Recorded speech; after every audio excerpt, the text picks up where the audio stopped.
I don't know when you'll be able to pull it up, but like we were talking earlier, and there's this idea in the manosphere space of YouTube where men are telling men that you shouldn't be vulnerable to the woman you're with or your wife. How it's just a dangerous thing for men to be vulnerable. I haven't watched this clip. I just found it on YouTube right now because I'm interested in what it's going to say. But I think since you had a long-term healthy relationship, we've also talked with this with other people on the podcast who've had a long-term healthy relationship. The same with you, and I've had my relationship's been interesting, but I don't necessarily buy into that idea that like it's dangerous for a man to be vulnerable with a woman, or you shouldn't. But let's play this real quick. See what it's all about. No, do not be vulnerable with women. But you've never been in love. Women are not built to handle masculine problems. Being vulnerable with a woman is some of the worst advice that modern day women give to men, because if I sit there and I cry to you, oh my God, my life is hard, blah, blah, blah, blah, blah. You might sit there and console me for a bit, but deep down you're like, you fucking bitch, because it's politically correct to say you can cry to me, you can be vulnerable to me, etc. But deep down, if your man came to you and was crying on your shoulder saying, I don't know what's going on, her vagina's gonna dry up, she ain't gonna wanna fuck with him anymore, she's gonna look for a stronger, more capable man, because women are designed to look for security. They tell us on air, one time my boyfriend cried in front of me and I never looked at him the same. Okay, that's interesting. What are your thoughts?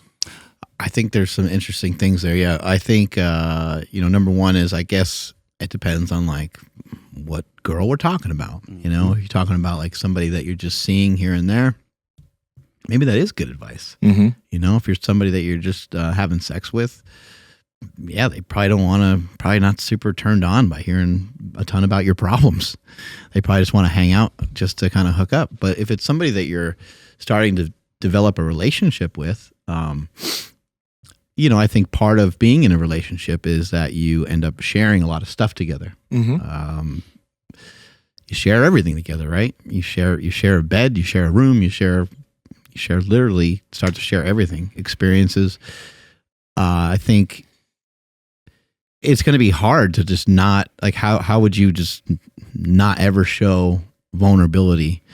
I'm just trying to think of like, weaknesses that some men have, or weaknesses or cracks or blind sides that a lot of men have. Some men have trouble with anger. Some men, might get like frustrated or mad about something quickly. Some guys when they get hurt, they'll get quiet. Like there's just a bunch of different shit that can happen. And I just don't know how you would, like, what, do you just hide that forever? How do you do that? And why would you do that? I would think potentially, like, if you can't expose kind of all of who you are to somebody, then maybe you're not with a great person. What you mentioned right there, being with the wrong person, it's interesting because at the end of the clip, he mentioned how that they've had women on the podcast who have said, like, God, this guy cried to me and I immediately got the ick. I never wanted to deal with him again. It dried my pussy up, right? And there's an aspect of that where I could understand. Like, let's think about the right side of things, where we're like, he could be right. If you're a guy who's blowing everything towards some woman, there's one aspect where, like, is this a relationship or is this somebody that you're just, I don't know, having sex with and hooking up with? Because those types of bonds are not strong. But if this is someone like, you're married, you've been married for 2 decades, Andrew, you've been married for a while. If this is someone that you plan on being with, it would be odd if you couldn't be vulnerable with them. But as a guy, what is a healthy way of showing vulnerability, right? Like, I can get it if you just cry, right? And there's nothing wrong with crying necessarily. And they always bring up the aspect of guys crying like it's this spectrum of emotion.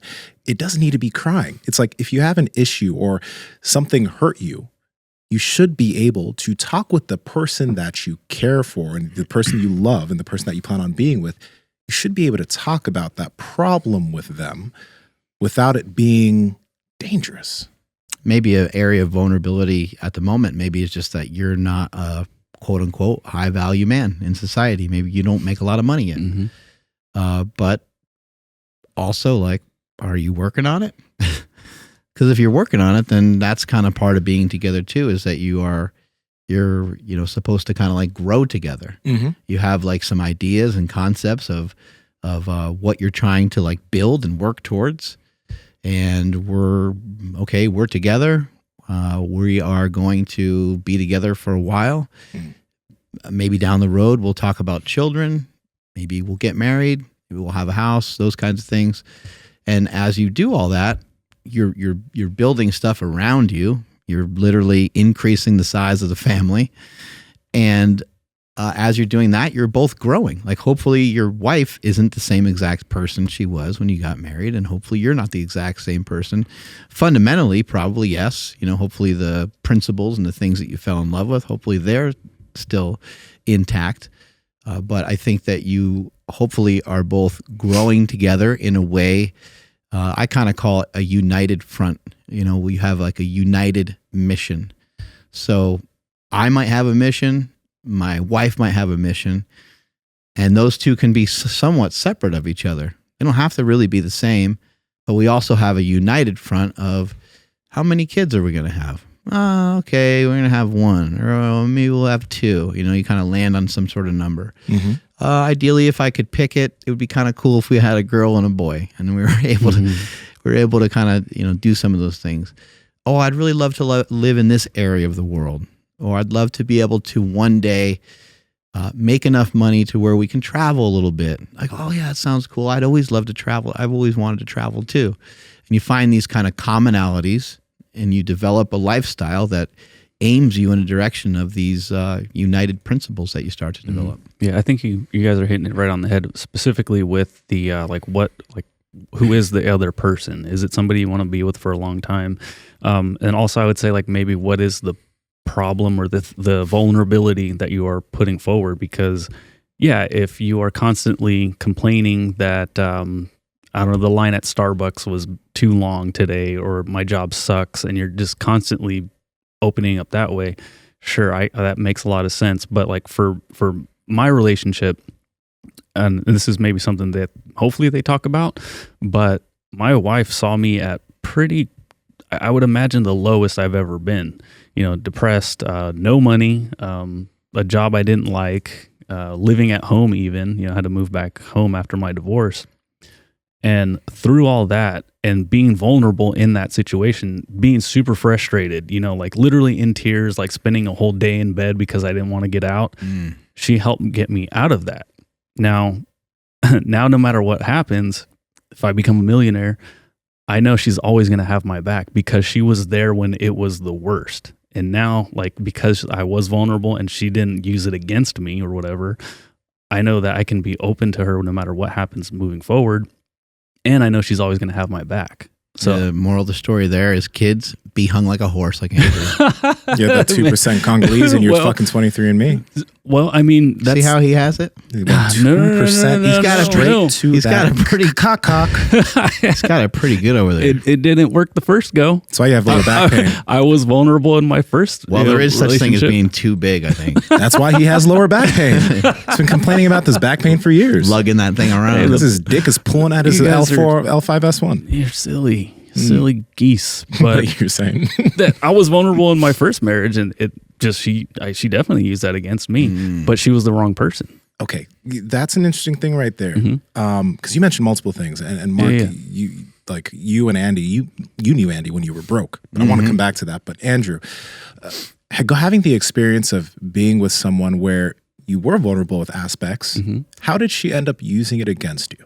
Oh, it just the roles changed in the house right away. Not that at the time I was, I guess I was definitely not a high value man, but I didn't see things that like male or female roles as far as who wears the pants in the house. It was more we both have income, we both pay the the house payments and stuff. Everything's equal, right? But when I didn't make as much money and I complained about it, or when I was upset that I was depressed or whatever, she would just be she would just always put herself as a superior in the house. So the things were no longer equal anymore. If I was home, then she would find something for me to do. And it's hey, we're just chilling. She's oh, the dishes aren't going to clean themselves. She would say shit like that. The trash isn't going to throw itself out. And I'd be like, what the fuck? Like, so I wasn't viewed as like the man at all. It was more like There's a lack of respect. Thank you. That's a great way to put it. There was a huge lack terrible of way to respect. communicate too. Yeah, absolutely. Like rather than just having a conversation, hey, you know, the garbage is kind of always overloaded. Like we should take turns or have some sort of system or like I feel like I'm getting frustrated with it. Like rather than fight, we should figure out something else. Yeah, no, and there was, I mean, we were both young, so Yeah. that's definitely a huge part of it. But yeah, there was never anything like that. It was usually, I make more money. You know, you're always complaining about something. So like I'm the superior and I don't have respect for you. So what all the things that they are saying did happen to where it was like, oh, like you're not the man of the house right now. And the vagina was dry, you know, like we almost never had sex, which is fucking insane because like we only like right after we got married, it just completely stopped. Yeah. Which sucked. But I mean, it is what it is, and it ended thankfully. But yeah, so the things that they say did happen, but she was the wrong person. Yeah. Hey, Pat Project family, shut your fucking mouth. No, not really, but kinda. You should keep your mouth shut when you're asleep. Now, on the podcast, we've been talking about the importance of nasal breathing for years, and we've been talking about using mouth tape during your sleep for years, as it's going to help your sleep quality because you're going to be breathing through your nose. We had James Nestor, author of Why We Sleep. Actually, that was Matthew Walker, but James Nestor, author of Breathe. We had Patch McEwen. We've had so many people talk about the importance of taping your mouth and breathing through your nose when you sleep for your sleep quality, which helps your recovery, which helps every aspect of your health and fitness. So, hostage tape. If you want to get some of this to help you sleep better, and it also stays on your face if you're a bearded man, which is one of the big problems with mouth tape, head to hostagetape.com/power project. And there you can actually get the Power Project annual deal, which will give you a year's supply of hostage tape. 55 cents a day for tape pretty much. And you'll be able to save $150 along with getting 2 tins, a year's supply of tape, and a blindfold. That is going to be something that you want to get your hands on. Links in the description, along with the podcast show notes. Shut your f***ing mouth. What were you going to say? Go ahead, Mark. I was just saying, that's a really good point, and it's cool that you have like firsthand experience with it. You know, the rest of it's just us kind of talking, right? But I think there's so many different forms of vulnerability. So this guy is like pointing out crying. I don't know, like crying is just not like on the list of things of vulnerability. I guess it would really depend on what you're thinking of, like being vulnerable. Like if someone's having a hard time like making money, or like anger just comes to mind because a lot of men have like anger in them. Yes. Especially young men, especially guys that are like in their 20s. So I would tell my son, who's 19, just turned 19 just a couple days ago. Happy birthday, Jake. Happy birthday. Happy birthday, Jake. I would tell him, I would rather you cry in front of a girl that you're interested in rather than break a glass and slam it on the ground because you're mad about something. You know what I mean? I would rather that you cry and be upset over something. Maybe it's a movie, or maybe it's maybe she hurt your feelings, something that she said. I don't know. Coco, that movie will make you cry. Yeah, I'd rather see that than to you be like, motherfucker, and punch a hole in the wall. You know, so vulnerability, like I don't think it's isolated down to just something like crying. I do think that I think it's noteworthy for any women that are listening that it takes a long time for guys to develop. We take a while. I don't know what it's like for females, but for men, we take a long time. It's going to take a while for that guy that you're interested in, who's 20 or 25 now, or even 30. It's going to take 5, 6, 7 years for that guy to turn into really a stable enough man to really take care of you and a family. It's going to take a while. It's honestly just going to take time. If that's what you're looking for. Right. Andrew, there's a bunch of stuff that you mentioned, dude. What you got? Because, you know, for example, the person you used to be when you were in your early 20s and you were married is definitely not the person you are now. Like, you've developed a lot. You've built good habits. Back then, you know, you mentioned you had habits where you were drinking a little bit too much, you weren't exercising much. Like, you're a different person. So when we're looking at like the person you choose to be with, for example, like I was with somebody who when I was vulnerable with them, right? And when I talked about, like, let's say I had an insecurity or an anxiety about aspects of the future, and I knew where I was going to head, but like, let's say if a conversation happened and they asked, what's wrong? Like, I'm kind of worried about this. I know this is going to happen, but this is what I'm worried about. That person, because of the type of woman she was, later when she would get angry, would bring up those things and use them within arguments. And this is something that I see in comment sections with videos like this, where I see these guys talk about aspects like this, where a woman will use those vulnerabilities against you. But the thing is if I took my experiences with my ex and then said, fuck, I was vulnerable with this woman about certain things. Like, she even mentioned some shit about me not having a father, right? Like, she used that in an argument.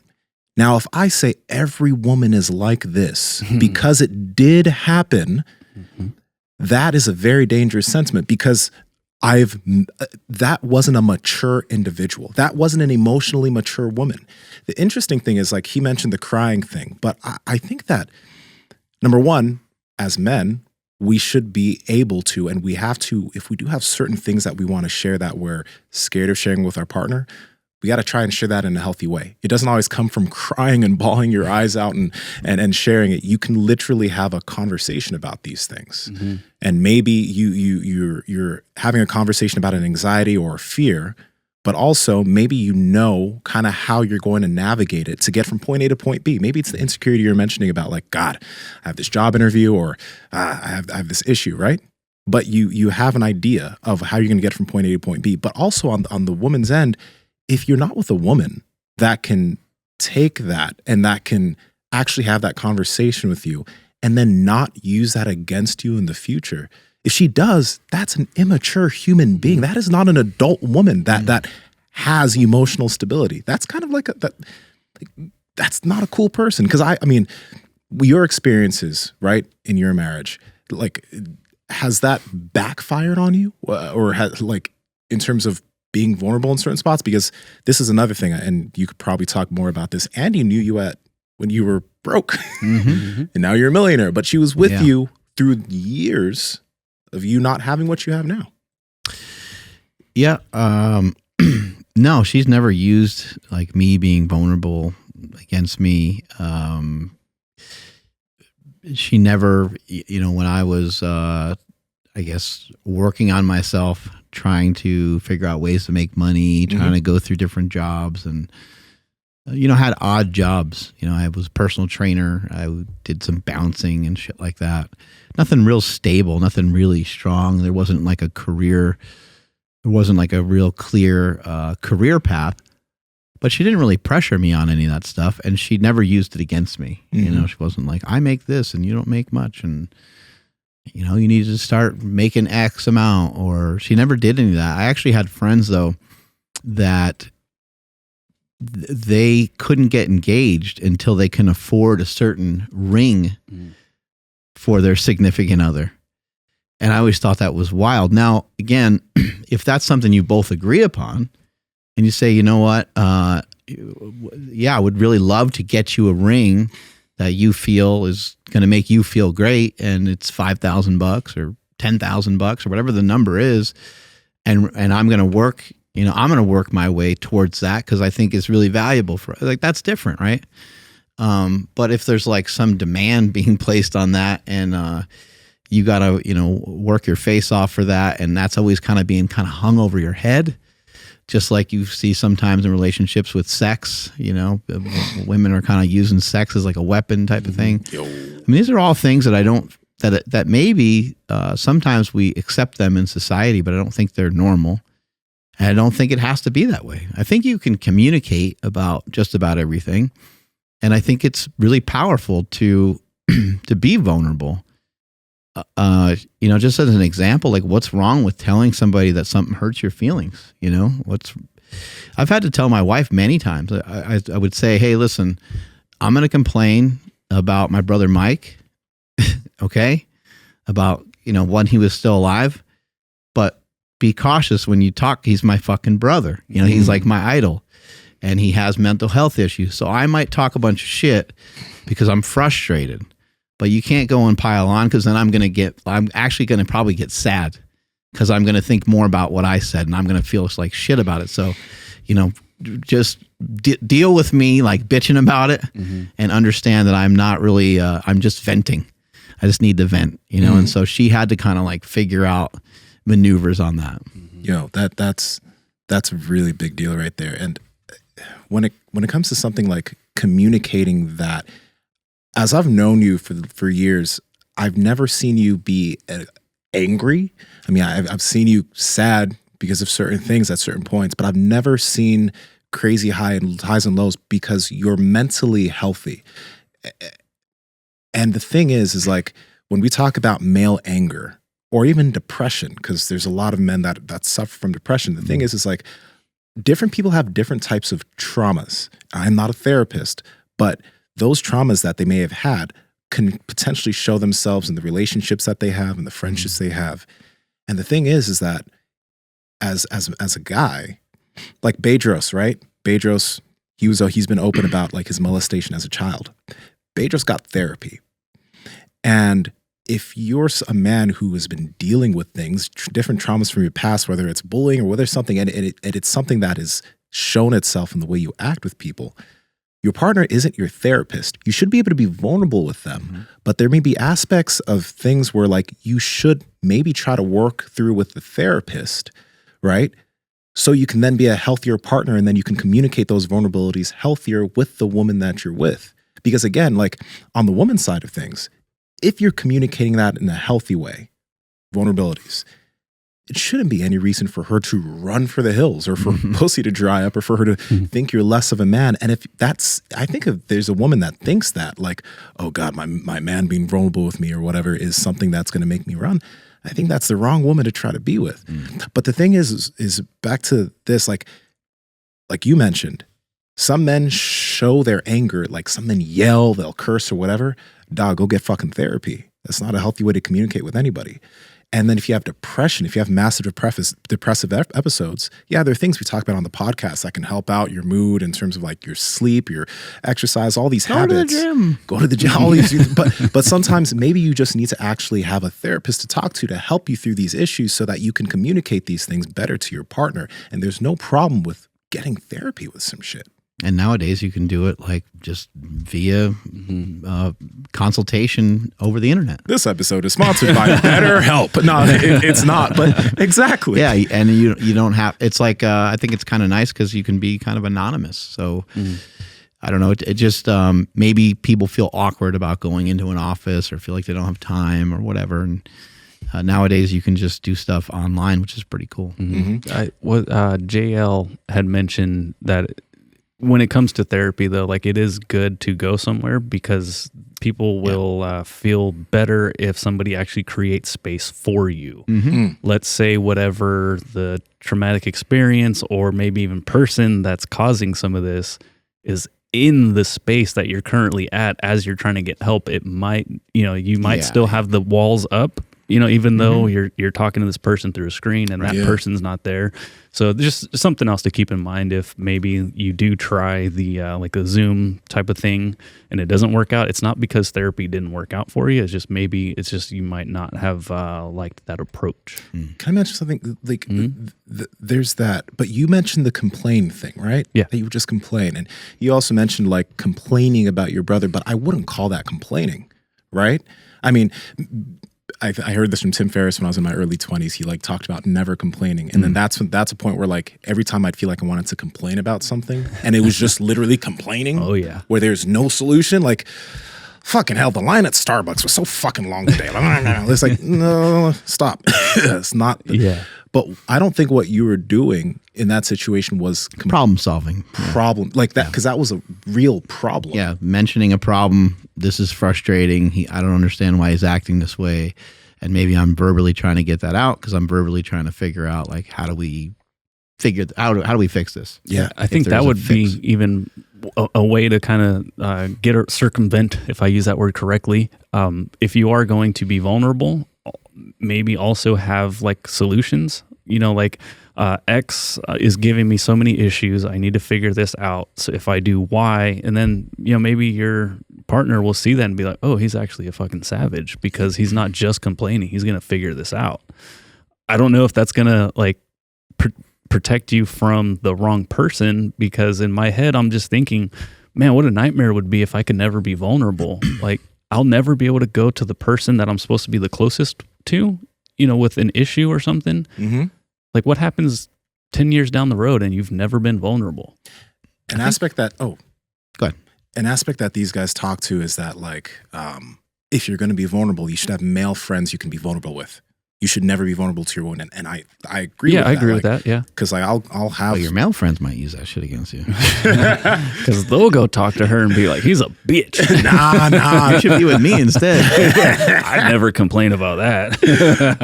But I mean, like, that's a totally other thing. Like, having friends as men that you feel comfortable talking about those things to. But, when it comes to doing that with your partner, God, totally forgot what I was going to mention here. Oh, we were talking about problem solving. Yes. Okay. The problem solving thing. The thing is, like, I think the manosphere types or the red pill side would say, like, you don't go to your woman for solutions to problems, right? If you have a problem, you go to your male friends, and she's not like you. That's a person you take care of. They're not like someone you're on a team with in that way. But like, I've mentioned certain things to Sam, and I've brought up like an idea that I had for something or just something, and she's like, "Oh, have you thought about this too?" Because it's a different perspective. Like, she has a totally different perspective that I don't have, and that input is beneficial and maybe it can help me think in a different way. And you told her, make me some pancakes. Get in right the kitchen. Afterwards. What are you doing? Put on a thong, put on your heels, go in there and make me some pancakes. I don't understand what's so hard about it. Wear this French maid outfit. We actually have one of those. Got on Amazon. There you go. I love that outfit. But yeah, man, like, I hope you remember what you're about to say, because I forgot. I was going to say, I think the way that some of the ways that we used to be through like tradition, I think they're lesser ways of being. They're just kind of dumb. They're stupid, really. Like when someone's like, "Oh, you can't tell grandpa," something like that. It's like, that really sucks. That really sucks. My aunt was homosexual, and like, she wasn't able to tell my grandpa because he was like hard and tough in his ways. It's dumb. It's fucking stupid. I'm sorry. It's dumb. Love my grandpa. He was amazing. It's stupid. You should be able to have conversation. You can't have a conversation with your daughter. People in their own household can't have conversations like, he's Catholic or he's this or he's that, or it's like, it just doesn't make any. How does that make any sense? Because you're this way, you're now closed off to so many other things. That sounds insane. I get it. People were a byproduct of, many years of our experiences and the things that we've dealt with. And all you know is what you know. All you know is what's in front of you. All you know is what you're taught. So I get it. But I think nowadays, there's so many more options to be open-minded. And I think one of the cool things about being a man is to be able to have great strength and great capacity and be able to not act on every opportunity, not act the way that people think that you're going to act. Somebody might think like, oh, he's going to be really pissed when this happens. And you're just like, okay, all right, let's figure out a way to deal with that. Okay. I got it. You can be a savage, and you can pounce when there's a reason to pounce on something, but you can also be smart and be intelligent, and you can kind of maneuver your way around, and you can say, well, all right, well, this is a different problem. I wasn't expecting this to happen, but let me try to maneuver my way through this instead of just getting mad, or instead of just getting frustrated. Let me start to figure out solutions to some of this. And whoever your significant other is, if they're truly your significant other, they should be a friend of some sort. Maybe they're your best friend. I don't know how, everyone's a little different on some of that, but they should be like a friend. They should be somebody that you want to share a lot of stuff with. and you should be able to make moves together through the process of life. And you got to remember, if there are any of the red pill cats that are listening to this, this isn't within the context of, the funny thing is those girls at the beginning of that clip, you guys remember what they said? I don't, sorry. But you've never been in love. And I know within the manosphere side of things, I never hear the idea of love being mentioned. But when you love somebody and then you're in a monogamous relationship with that person is now somebody that you're planning on building a future with. And it would be really odd if you guys weren't operating together. You guys couldn't be vulnerable together if this is truly the person that you want to like build something with.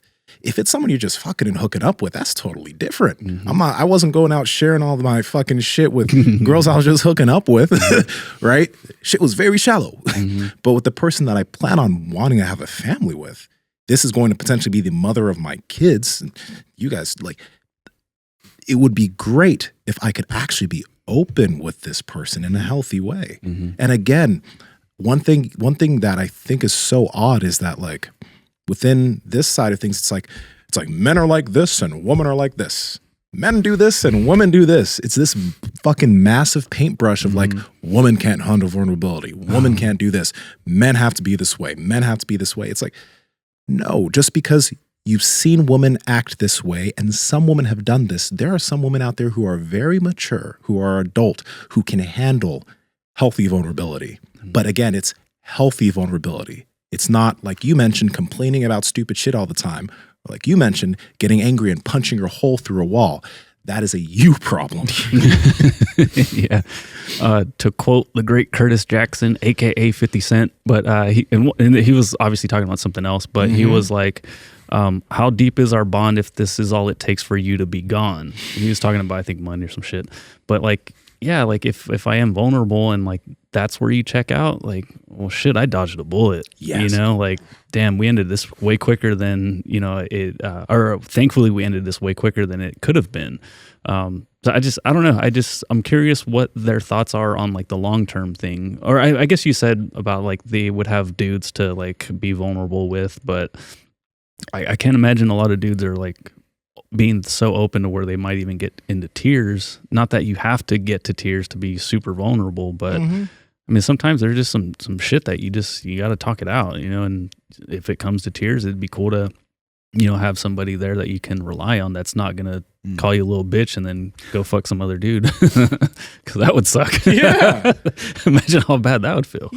Yeah. Yeah, I think some of that is just old school. You know, I think like that's like my dad's generation and the generation before that, like just tough everything out and don't let anybody know how you feel. You got chest pain, there's no reason to go to the doctor. Like, oh, dad, you know, he doesn't like to go to the doctor. It's like, that doesn't make any sense. Just rub some dirt on it. His chest hurts. My dad go to the goddamn doctor. My dad told me, he was just like, yeah, every now and again, my arm just goes numb and I get this weird chest thing. Yeah.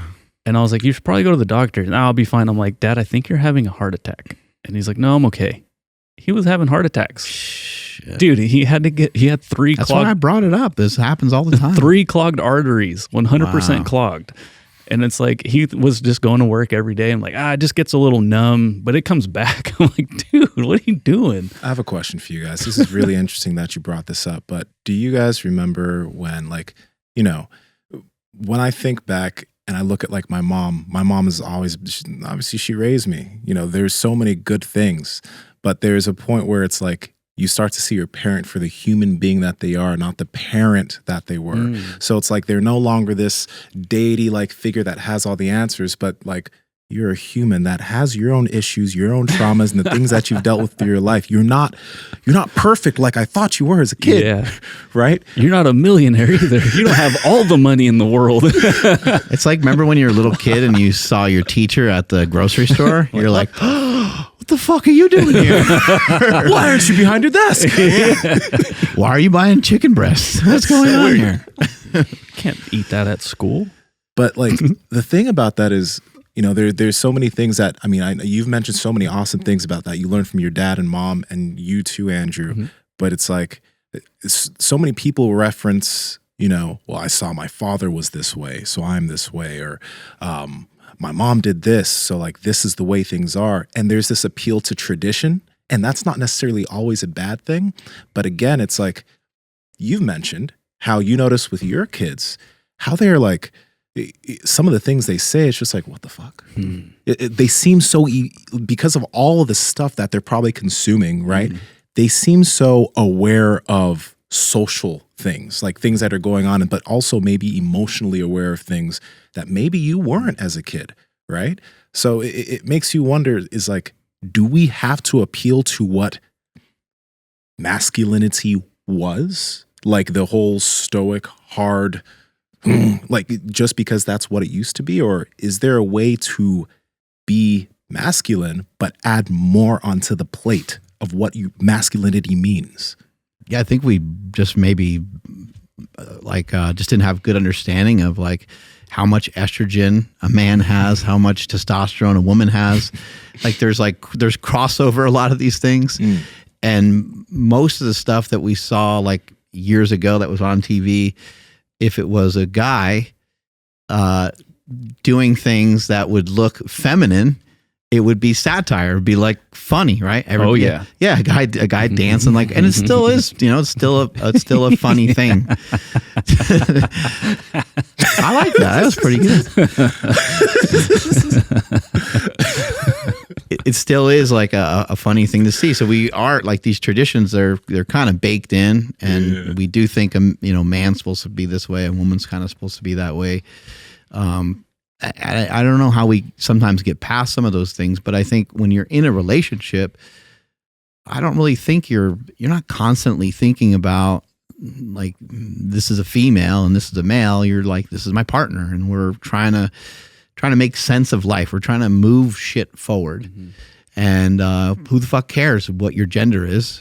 Why can't you cry? Or why can't you be mad or upset? Or why can't you talk your way through? Hey, you know what? I've noticed over the last couple of weeks, I keep getting frustrated with you. I don't know. It's over the same thing. And I think, maybe I'm over aware of it, or maybe it's bugging me for no reason, but do you feel that maybe you're treating me this way, or am I just agitated about something else? Or like, why can't you just talk? You should be able to talk through these things. Yeah, I would say, not to be like, we need to get back to those days, but like, I don't know, maybe like we do need a little bit more of that masculine energy, in my opinion, just a little bit, but maybe in just an evolved version of it, right? Like, I don't know, like, I'm trying to think of something, but like we're a situation where the old school man would be like, fuck no, I ain't doing that. I ain't changing diapers, or I'm not going to play along. Why would I this. cook? I'm not going to wash the dishes and done it. Like, okay, sure, you're a man. But like, you evolve a little bit, but still be the man of the house, when the trash has to get thrown out in the middle of the dark or middle of the night in the dark and it's cold as fuck. Yeah, go out there and throw that fucking trash out. But also when you get back in, go ahead and do a TikTok dance with your daughter or something. I don't know. You know what I mean? Like, my dad would never do that. He would do the trash, but he would never show like a lighthearted side of things. He had to be hardcore man all the time. Yeah, luckily my mom, like, I had cousins and I had people around me that were older men, right? And there's an uncle of mine that I barely ever saw that dude smile. Right. Yeah. Like, I barely ever saw him actually happy. Like, he worked, he provided for his family, and he did well. But there's an aspect where it's like, I look at that, I'm just like, I would like to be able to be more emotive, right? Because from where he came from, from the place he came from, men didn't do that type of thing. Men, like, it was like, this is just not something men do. But when I think of like the type of, when I just think of masculinity as a whole, I think that it has different dimensions, and it's not just this one blanket, this is what you are as a man, or this is the way you need to act as a man. Like, I think Bedros said the servant and the savage thing, right? Like what you were mentioning, Andrew, getting back to that masculinity side, physically doing things hard, mentally doing hard things, but also like on the emotional side of things, it's not that you have to fucking cry, right? Like, which is what these guys always bring it back to. But can you actually, in a healthy way, express the way that you feel about things? I mean, I know that that's something that I personally have struggled with. Like, because sometimes like my girl would ask me like, how are you feeling? Like, because she could tell something's off. Women can tell when things are off with you. Can. And sometimes it's like, I'm good. How are you feeling? All right, so this is up. This is what's going on. And then we can just have a conversation about it. But like, there's always this discomfort in terms of sharing that, partially because like, if I'm being real, like growing up with my mom was so busy. I never really shared much of anything. My role necessarily was being the guy there, right? So I didn't ever, as a child, share those things really with her. Burden her any further. She worked so hard. I didn't want to burden her. So like whenever I personally talk about those things, I feel like, fuck, I'm burdening. Whereas it's not I'm burdening. I'm just sharing. And that's just the way I looked at it. Yeah. And I think sometimes that's actually healthy. Like it's sometimes nice to shoulder stuff for other people. You know, my parents had a bunch of financial issues multiple times throughout their marriage, and I didn't know anything about any of it. So sometimes it's kind of nice to shoulder stuff. My mom had a life-threatening brain surgery when I was like 10. I knew nothing about it. I mean, afterwards I was kind of pissed because I was like, holy shit, like fucking A, like that could have been insane. But they just told me, oh, she's not feeling well. I didn't know she had a brain tumor removed. So fucking wild. Wow. So sometimes, you know, it's not a bad idea to shoulder some stuff. My wife will do that with all kinds of different stuff. You know, and the reason why she'll do it is not to hide something from me. The reason why she'll do it is to get better organized in that particular situation, in that particular thing. So let's just say something happened with like a family member, for example. And let's just say she knows that it's going to upset me, make me sad, make me angry, whatever. She's not going to like tell me right away unless it's something that needs, you know, that's time sensitive. She instead is going to troubleshoot a little bit, probably on her own. And then she'll come to me, and I'll do the same thing with stuff a lot of times. Cause I'm like, I don't need to dump this on her lap right now. You know, there's not an emergency. There's no reason for me to like, she has her day. I got mine. You know, you kind of sometimes forget that your significant other has their own life too. And they had their whole life, before they ever even met you. Going through all those dudes, dude after dude after dude after dude after dude. I mean, it was just wild, right? It must have been crazy. That hoe phase, right? That's what they call it. What it. was we talking about? And he doesn't listen to the podcast. Yeah, right? So anyway, I don't know where I would left off. Well, you were talking, because I will do this too when my wife sees that something's bugging me. And it makes it totally worse when I want to say something like, got something on my mind, but I need to gather my thoughts for it. Because if I say that, then it's like, what is it? What is it? Oh yeah, what you is can't it? do that to a female, so they'll be really upset with you. Yeah, so then I'm kind of stuck in this hard position where I'm like, fuck, I do have something, but I can't say that. And then I also can't tell you what it is because I haven't even been able to formulate my opinion on it or figure out a solution for it. So I'll be like, oh, just nothing. And she knows I'm lying, but she'll kind of be like, all right, I'm going to leave you alone until you figure it out. And then I'll come later. But in that moment, I need to get better at explaining that. So what you said right there is actually something I do a lot. Like sometimes I'll be like, okay, I'm good. She'll be like, is there a problem? I'll be like, yeah, okay. So there is a problem. But right now, I'm not comfortable talking about this just yet. It doesn't have anything to do with you, though. Yeah, trust me. Right? Like I've had to do that before because a lot of times we're good. But something else. Yeah. And she's done the same thing where like there's been something she's been on her, like you could tell, I could tell she's off. I'm like, are you okay? She's like, not necessarily but I will talk to you about this soon. It doesn't have to do with us. Because like if you're in a relationship with somebody, first off, guy or girl, they could probably tell there's something up. But sometimes they'll think it's them. Like sometimes they'll, did I do something? Are we on the rocks? Do we have a problem?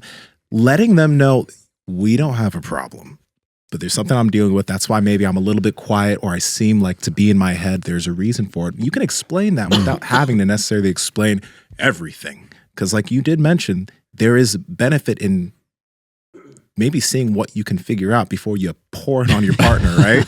Because everything might be fine. Yeah, everything might be fine. You know, it could be something exciting and fun that you tried to plan a trip and you let them know, and then the flight's now canceled or something weird happened. And you don't have to tell them right away that the whole thing's canceled. You could like work on it for a little bit and then tell them, be like, hey, you're not going to believe this shit that happened, but this thing got canceled. We were going to do it. Don't worry. I was still able to save the day. Still able to make it happen. Something that's really valuable, I think, if your woman does ask if something's wrong, just say, oh, you don't know? And walk away. No, I'm just kidding. Gaslight that bitch. Oh, seriously? You don't know? Wow. Yo, there was this. Oh, the God. audacity to ask. Wow. Okay. Oh, shut up, Siri. Oh, wow. There was this reality TV show, Married at First Sight. So Sam loves that show, right? And there was this dude where he married this girl or whatever, right? Because it's Married at First Sight. And then she comes to him and says, or whatever, but she's like, there seems to be a problem. And he doesn't like her, by the way. But he gaslit the fuck out of her. He was like, well, you're lying to me about something. Because he was just trying to figure out and find a problem. He's trying to find a problem. So he's like, I know what you're lying about.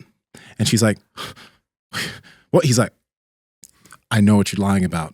I found out about it on day one. I know what you're lying. He didn't know shit, by the way. He was just trying to get her to confess something so it looked like she was in the wrong for something. So, but she was like, and it was funny because he was cutting between their conversation and when they put the camera on the person. And she's like, I don't know what I'm lying about. I don't know what I'm. That shit was so fucked up. That's great. Oh, that sucks. Oh. God, I have an ab cramp. Right, yeah, I haven't watched anything since the newest season of Love is Blind, and the only thing I can remember is the dude that like put eye drops in his eyes to make it look like he was crying. That was so odd. Yeah, the Asian dude. That shit was weird. Yeah, very weird. Power Project family, your normal shoes are making you weak. This is why we partner with Vivo Barefoot Shoes, because they have a wide toe box, they're flat, and they're flexible. So with every single step you're taking, if you're taking a 10-minute walk outside, or when you're working out in the gym, your feet are able to do what they're supposed to do in this shoe. They have tons of options for hiking, running, training in the gym, chilling and relaxing, casual shoes for if you're out on a date. You need to check them out. And Andrew, how can they get it? Yes, that's over at vivobarefoot.com/powerproject, and you guys will receive 15% off your order automatically. Again, vivobarefoot.com/powerproject. Links to them down in the description as well as the podcast show notes. I will say this too, like guys, if you are with somebody and let's say they've used your shit against you and it's happened multiple times, ask yourself, well, have I used that shit against them? And then maybe be like, all right, maybe we need to work on ourselves, like work on the way that we talk to each other about things. Because sometimes like that shit's not healthy. That shit's never healthy if like you use something that your partner has said against them. You shouldn't do that in an argument. Like that's fucked up. Yeah, you shouldn't even joke about it. Yeah.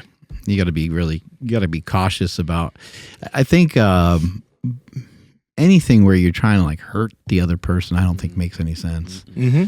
You know, calling somebody a name. Yeah. That shit's weird. I guess, you know, some people, they do kind of like raise their voice, but I'm not even a fan of that. Let me ask you that. For me, I guess you live your life whatever way you want, but I'm not a fan of like yelling. I don't know if this is too personal, but did you ever hear your parents' name call each other? No. Right? No, I've never heard them call each other a name. They did argue, and they had actually argued pretty loudly. Mm-hmm. They would go back and forth about stuff, but yeah, I never heard them name call each other. There's something that I think like because one of my exes like, yo, had a fiery mouth. But the thing was, growing up, Parents did that, right? So it's like when you grow up seeing your parents communicate in a certain way, some people are like, well, this is how people that love each other communicate when they're angry, and it's okay. And the thing is like, if you find someone else where that's the way they grew up and their parents also yelled and cursed at each other, okay, y'all can make that work. But generally, it's never fruitful to like yell and have malicious intent when it comes to speaking to your partner, where you're literally saying things to hurt them. And some people say things to hurt them because they feel that they've been hurt. But then there's this whole fucking weird thing where, all right, if you feel that you've been hurt, maybe you should communicate what you said to hurt me. Because, for example, me and my girl were having a disagreement, and then later on she brought up that something I said hurt her, and that wasn't my intent. Some people's reaction to that would be like, oh God, what they said hurt me. Fuck you motherfucker. Like, fuck, what the fuck you think you're talking about? Like that's some people's reaction. I'm gonna one up you. Right? But like, she came to me and said, hey, this, what you said hurt my feelings. I was like, yo, that wasn't what I was intending. Let's talk about this. I'm sorry about that. There's not a knee-jerk reaction to try and hurt the other person back, because again, to me, if you're in a relationship with somebody that you love, then that's the last person you want to hurt. Yeah. And it might be unintentional, but if it's communicated healthily that, hey, what you said hurt me, you guys can deal with that in a healthy way. Right? Yeah. No, I can't agree. I can't think of my parents even arguing too much. My mom was pretty good at suppressing everything if my dad was upset. But I unfortunately do remember my sister and her ex from a while back. And my sister's, I think, like 7 or 8 years older than me. So basically like my second mom. And so I always thought that was normal. Like, oh, when you're in a relationship, you literally scream at the top of your lungs, like, this is normal. And then so when I got married and I'm getting yelled at, and so I'm like, oh, this is normal. It's fuck, it wasn't normal. But for my ex, it was normal to belittle and sleep around because her dad did the same thing. And so it's just like, oh, okay, now that I'm older and I can look back, I'm like, okay, it's starting to make a little bit more sense. In the moment, it was just like, what the fuck? Like, it's not funny now. I mean, it's funny now, but it wasn't funny back then. But she would like clown on like my like videos and stuff that I'd make. And I'm just like, oh, fuck. Like, then I get super like self-conscious about them and be like, damn, maybe I'm not as good as I thought I was. Yeah. So like stuff like that where I'm like, damn, that's not okay to do to your husband, you know, to belittle him like that. Like, God damn, it sucks. But she thought it was normal. You know, I would just say like you wouldn't even hang around a friend that acts this way. Like a friend that uses shit against you, like you wouldn't hang around with them. Yeah. Or a friend that like checks out your video and like, dude, that's fucking dumb. Why are you trying that? Like, why are you pursuing that? It looks terrible. You wouldn't hang around them. No. Dude, and that was the vibe too. All of us here, like, we've known each other for years. And I know there have been times that we've been critical of each other for things, but we've never done it with the intention of hurting anyone here. I can't even imagine. Like just trying to like, no, it's like you can be critical of something and you can put it forward. My ex used to say some shit where it's like, I'm just straightforward. Oh, fuck. You know, I'm just like, I say what I mean. I say what I feel. I don't sugarcoat things. Yeah, people can't deal with me. That's why I don't have any friends. It's like, no, you don't have any friends because you're fucking mean. You're just malicious towards people. You're mean. You know what I mean? You can say things straightforward to people without being mean or malicious. Like, you can put forward those things. Even the people you work with. Because I've seen some people that are bosses and they talk to people they work with and they're totally belittling. And it's just like, just because that person works below you doesn't mean you need to speak to them as if they're less than. Right? Yeah, I agree. It's the worst. Yeah, I don't like it. Want to take us on out of here, Andrew? Yeah, you guys got anything else? Let us know what you guys think in the comments, because this was an interesting one. There's a lot here, but in essence, we think that men can't share their vulnerabilities with the woman that they choose to be with without the pussy drying up and without them using it against them, and without them running away and fucking another dude. Talk about the shit you're sad about after you fuck her, though. Right afterwards. Check all the boxes, get in her box, and then that's when you can let her know. Cry on her shoulder right after you nut. Like, you know what's bothering That's what me? they love. That's the move right there. Pillow talk. Yeah. Oh, sensitive. All right. Let us know what you guys think down in the comments below. And make sure you guys like today's video. And hit that subscribe button if you guys haven't already. Powerproject.live for everything podcast related. Follow the podcast at MB Power Project. My Instagram is at I am Andrew Z. Nsima, where you at? And Nsima Inyang on Instagram and YouTube, and Nsima Inyang on TikTok and Twitter. I think you said Discord's below, Mark. Discord. I'm at Mark Smelly Bell. Strength is never weakness. Weakness never strength. Catch you guys later. Bye.